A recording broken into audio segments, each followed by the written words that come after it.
ಎಲ್ಲ ಆತ್ಮೀಯರಿಗೆ learn easily ಚಾನಲ್ಗೆ ಸ್ವಾಗತ. ಈ ವಿಡಿಯೋದಲ್ಲಿ FA ಬಿಲ್ ಫೆಸ್ಟಿವಲ್ ಅಡ್ವಾನ್ಸ್ ಹಬ್ಬದ ಮುಂಗಡ ಬಿಲ್ಲನ್ನು ಹೇಗೆ ತಯಾರಿಸುವುದು ಅನ್ನೋದನ್ನು ತಿಳಿಸ್ಕೊಡ್ತೇನೆ. ಇಲ್ಲಿ ನಾವು ಮೊದಲಿಗೆ ಈ ಹಬ್ಬದ ಮುಂಗಡವನ್ನು ತಯಾರಿಸಲು HRMSಗೆ ಲಾಗಿನ್ ಆದ ನಂತರ ಇಲ್ಲಿ ಪೇ ರೋಲ್ನಲ್ಲಿ ಲೋನ್ಸ್ ಆ್ಯಂಡ್ ರಿಕವರಿಗೆ ಹೋಗಬೇಕು. ಇಲ್ಲಿ ಎರಡು ಆಪ್ಷನ್ ಸಿಗುತ್ತೆ, ಲೋನ್ಸ್ ಆ್ಯಂಡ್ ರಿಕವರೀಸ್ ಮತ್ತು ಬಲ್ಕ್ ಆ್ಯಡಿಂಗ್ ಫೆಸ್ಟಿವಲ್ ಅಡ್ವಾನ್ಸ್ ಅಂತ.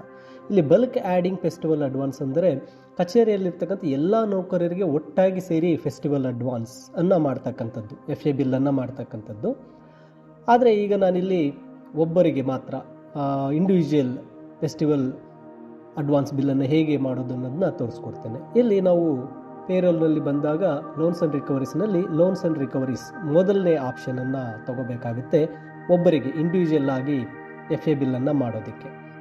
ಬಲ್ಕ್ ಅಂದಾಗ ಈಗಾಗಲೇ ಹೇಳಿದ ಹಾಗೆ ಎಲ್ಲ ನೌಕರರ ಸಂಸ್ಥೆಯಲ್ಲಿರ್ತಕ್ಕಂಥ ಎಲ್ಲರಿಗೂ ಮಾಡಬೇಕಾದ್ರೆ ಬಲ್ಕ್. ಬಟ್ ಇಲ್ಲಿ ನಾವು ಲೋನ್ಸ್ ಆ್ಯಂಡ್ ರಿಕವರೀಸ್ ಒಬ್ಬರನ್ನು ತಗೊಂಡಾಗ ಇಲ್ಲಿ ಫಿಕ್ಸ್ಡ್ ಅಮೌಂಟ್ ಅಂತ ಇದೆ.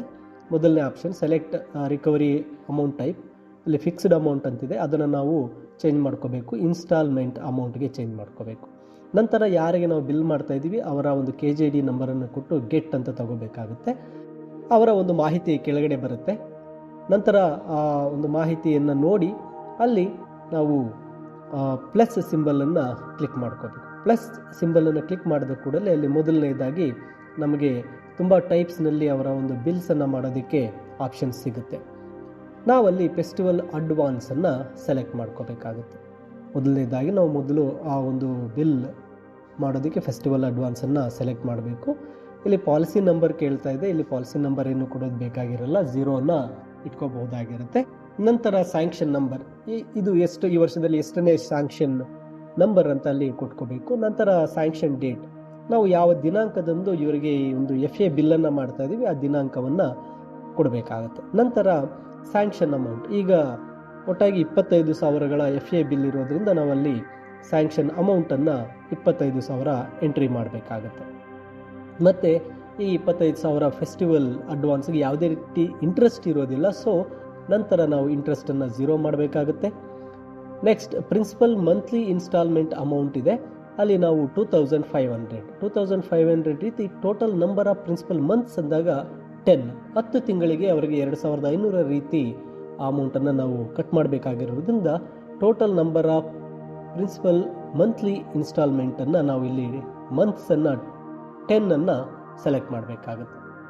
ಇದಾದ ನಂತರ ಪ್ರಿನ್ಸಿಪಲ್ ಪೇಯ್ಡ್ ಇನ್ಸ್ಟಾಲ್ಮೆಂಟ್ಸ್ 0, ಇದುವರೆಗೂ ಇನ್ನು ಯಾವುದೇ ಅಮೌಂಟನ್ನು ಪೇ ಮಾಡಿರೋದಿಲ್ಲ, ಅಲ್ಲಿ ನಾವು 0 ತೊಗೊಳ್ತೀವಿ. Cumulative principal amount recovered balance ಅದನ್ನು 0 ತೊಗೋತೀವಿ. ನಂತರ ಬರ್ತಕ್ಕಂತಹ ಎಲ್ಲ ಒಂದು ಆಪ್ಷನ್ಸಲ್ಲಿ 0ನ ಇಡ್ತಾ ಬರಬೇಕು. ನಂತರ ವೋಚರ್ ಡೇಟನ್ನು ಎಂಟ್ರಿ ಮಾಡಬೇಕಾಗುತ್ತೆ. ಇಲ್ಲಿ ಗಮನಿಸಿ, ನಾವು ಕರೆಂಟ್ ಡೇಟನ್ನು ವೋಚರ್ ಡೇಟ್ ಅಲ್ಲಿ ಇಟ್ಟಾಗ ಇಲ್ಲಿ ಸಮಸ್ಯೆ ಆಗುತ್ತೆ. ನೋಡಿ, ಇಲ್ಲಿ ವೋಚರ್ ಡೇಟ್ ಕೊಟ್ಟಿದ್ದೇನೆ, ಆ್ಯಡ್ ಕೊಡ್ತಾ ಇದ್ದೇನೆ. ವೋಚರ್ ಡೇಟ್ ಕೊಟ್ಟ ನಂತರ ಚೆಕ್ ನಂಬರ್ ಏನು ಬೇಕಾಗಿರೋದಿಲ್ಲ, ಚೆಕ್ ಅಮೌಂಟ್ ಬೇಕಾಗಿರೋದಿಲ್ಲ. ನಂತರ ಇಲ್ಲಿ ಆ್ಯಡನ್ನು ಕ್ಲಿಕ್ ಮಾಡಿದಾಗ ನೋಡಿ, ಇಲ್ಲಿ ಡೇಟ್ ಬರ್ತದೆ, sanction date should not be greater than the voucher date ಅಂತ. ಇಲ್ಲಿ ಸ್ಯಾಂಕ್ಷನ್ ಡೇಟ್ ಅಂತ ನೋಡಿದಾಗ ನಾನು ಎಲ್ಲ ಡೇಟ್ 2 ಇಟ್ಟಿದ್ದೇನೆ, ಬಟ್ ಸ್ಯಾಂಕ್ಷನ್ ಡೇಟ್ ಅದು 0103 ಆಗಬೇಕಾಗುತ್ತೆ.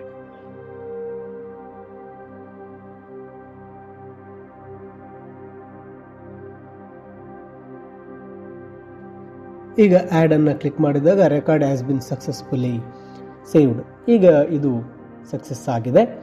ಇದಾದ ನಂತರ ನಾವು ಮುಂದಿನ ಒಂದು ಸ್ಟೆಪ್ಗೆ ಹೋಗೋಣ. ಇದು ಒಂದು ಮೊದಲನೇದಾಗಿ FA ಬಿಲ್ ಜನ್ರೇಟನ್ನು ಮಾಡಿರ್ತೇವೆ. FA ಬಿಲ್ ಜನ್ರೇಟ್ ಆದ ನಂತರ ಮುಂದಿನ ಸ್ಟೆಪ್ಪನ್ನು ಈಗ ತೋರಿಸ್ಕೊಡ್ತೇನೆ. ಇಲ್ಲಿ ಕೆಳಗೆ ಕಾಣ್ತಕ್ಕಂಥ ಅಕ್ಸೆಪ್ಟ್ ಆಲ್ ಅನ್ನು ಕ್ಲಿಕ್ ಮಾಡಬೇಕು. ನಂತರ are you sure want to approval, yes, loading approved ಆಗುತ್ತೆ. ಅಪ್ರೂವ್ ಆದ ನಂತರ ಮತ್ತೆ ನಾವು ಹೋಮ್ ಬಟನ್ಗೆ ಹೋಗಿ ಅಲ್ಲಿ ಅರಿಯರ್ಸ್ಗೆ ಬರಬೇಕು. ಇಲ್ಲಿ ಅರಿಯರ್ಸ್ ಜನರೇಟ್ ಅಡ್ವಾನ್ಸ್ ಬಿಲ್ಸಲ್ಲಿ FA ಬಿಲ್ ಜನ್ರೇಷನನ್ನು ಕಾಣ್ತಾ ಇದೆ. ಜನರೇಟ್ ಅಡ್ವಾನ್ಸ್ ಬಿಲ್ಸ್ನಲ್ಲಿ FA ಬಿಲ್ ಜನ್ರೇಷನನ್ನು ಕ್ಲಿಕ್ ಮಾಡ್ಕೋಬೇಕು. ಇಲ್ಲಿ ಮಂತ್ ಇದೆ, ಮಂತನ್ನು ಯಾವ ಮಂತಲ್ಲಿ ನಾವು ತಯಾರಿಸ್ತಾ ಇದ್ವಿ ಆ ಮಂತನ್ನು ಸೆಲೆಕ್ಟ್ ಮಾಡಬೇಕು. ಇಯರನ್ನು ಸೆಲೆಕ್ಟ್ ಮಾಡ್ಕೋಬೇಕು. ನಂತರ ಸೇಮ್ 2 ಮಂತ್ ಮಾರ್ಚ್. ಇಲ್ಲಿ ವ್ಯೂ ರಿಪೋರ್ಟನ್ನು ಕ್ಲಿಕ್ ಮಾಡಿದ ಕೂಡಲೇ FA ಬಿಲ್ ಮಾಡಿರತಕ್ಕಂತಹ ಬಿಲ್ ಡೀಟೇಲ್ಸ್ ಬರುತ್ತೆ. ಈ ಬಿಲ್ ಡೀಟೇಲ್ಸನ್ನು ನಾವು ಚೆಕ್ ಮಾಡ್ಕೋಬೇಕಾಗುತ್ತೆ. ಇಂಡಿವಿಜುವಲ್ ಬಿಲ್ ಮಾಡಿರ್ತೇವೆ. ಈ ಬಿಲ್ ಡೀಟೇಲನ್ನು ನೋಡಿದ ನಂತರ ಇದನ್ನು ನಾವು ಪ್ರಿಂಟ್ ಮಾಡ್ಕೋಬೇಕಾಗುತ್ತೆ. ಈ ಬಿಲ್ ಡೀಟೇಲನ್ನು ಪ್ರಿಂಟ್ ಮಾಡ್ಕೋಬೋದು ಅಥವಾ ನಾವು ಸೇವ್ ಸಹ ಮಾಡ್ಕೋಬೋದು. ಈಗ ಇಲ್ಲಿ ನಾನು ಪ್ರಿಂಟ್ ಮಾಡ್ತೇನೆ ಹಾಗೂ ಈ ಒಂದು FA ಬಿಲ್ಲನ್ನು ಸೇವ್ ಸಹ ಮಾಡ್ಕೊಳ್ತೇನೆ. ಇದಾದ ನಂತರ ಈ ಬಿಲ್ಲನ್ನು ನಾವು K2ಗೆ ಸೆಂಡ್ ಮಾಡಬೇಕಾಗುತ್ತೆ. ಈ FA ಬಿಲ್ಲನ್ನು ನಾವು K2ಗೆ ಸೆಂಡ್ ಮಾಡೋದಕ್ಕೆ ಪೇರೋಲ್ನಲ್ಲಿ ಆಪ್ಷನ್ ಸಿಗೋದಿಲ್ಲ. ಮತ್ತೊಮ್ಮೆ ನಾವು ಅರಿಯರ್ಸ್ನಲ್ಲೇ ಈ ಒಂದು FA ಬಿಲ್, ಫೆಸ್ಟಿವಲ್ ಅಡ್ವಾನ್ಸ್ ಬಿಲ್ಲನ್ನು ನಾವು K2ಗೆ ಸೆಂಡ್ ಮಾಡಬೇಕಾಗತ್ತೆ. ನಾವು ಸ್ಯಾಲ್ರಿ ಎಲ್ಲ ಮಾಡಬೇಕಾದಾಗ ಪೇರೋಲ್ನಲ್ಲಿ K2ಗೆ ಸೆಂಡ್ ಮಾಡ್ತೀವಿ. ಆದರೆ ಈ FA ಅಡ್ವಾನ್ಸ್ ಏನು ಫೆಸ್ಟಿವಲ್ ಅಡ್ವಾನ್ಸ್ ಅಂತ ಇದೆ, ಇದನ್ನು ನಾವು K2ಗೆ ಸೆಂಡ್ ಮಾಡಬೇಕಾದ್ರೆ ಇಲ್ಲಿ ಪೇರೋಲ್ಗೆ ಹೋಗೋದಿಲ್ಲ, ಅರಿಯರ್ಸ್ನಲ್ಲೇ ಹೋಗಬೇಕಾಗುತ್ತೆ. ನೋಡಿ, ಇಲ್ಲಿ ಪೇರೋಲ್ನಲ್ಲಿ ನಮಗೆ ಆ ಒಂದು FA ಆಪ್ಷನ್ ಎಲ್ಲೂ ಸಹ ಸಿಗೋದಿಲ್ಲ.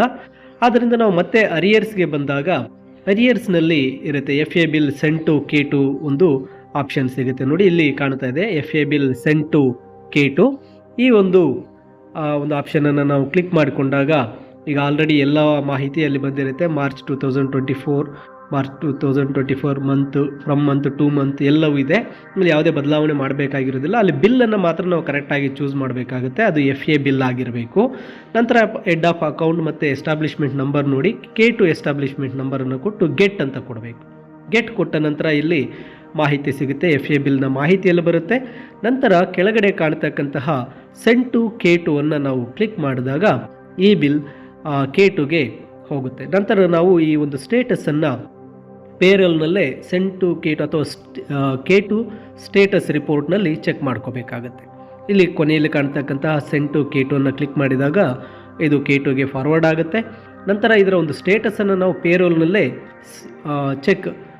K2 ಸ್ಟೇಟಸ್ ರಿಪೋರ್ಟ್ನಲ್ಲಿ ಚೆಕ್ ಮಾಡ್ಕೋಬೇಕಾಗತ್ತೆ. ಇದಾದ ನಂತರ ಖಜಾನೆ K2 ಒಂದು ಬಿಲ್ ಪ್ರೋಸೆಸ್, ನಾವು ಏನು ಸ್ಯಾಲ್ರಿ ಬಿಲ್ ಮಾಡ್ತೀವಿ ಅದೇ ಪ್ರೋಸೆಸ್ನಲ್ಲಿ ಇದನ್ನು ಸಹ ಬಿಲ್ ಮಾಡಿ ನಾವು ಟ್ರೆಜರಿಗೆ ಸಬ್ಮಿಟ್ ಮಾಡಬೇಕಾಗುತ್ತೆ.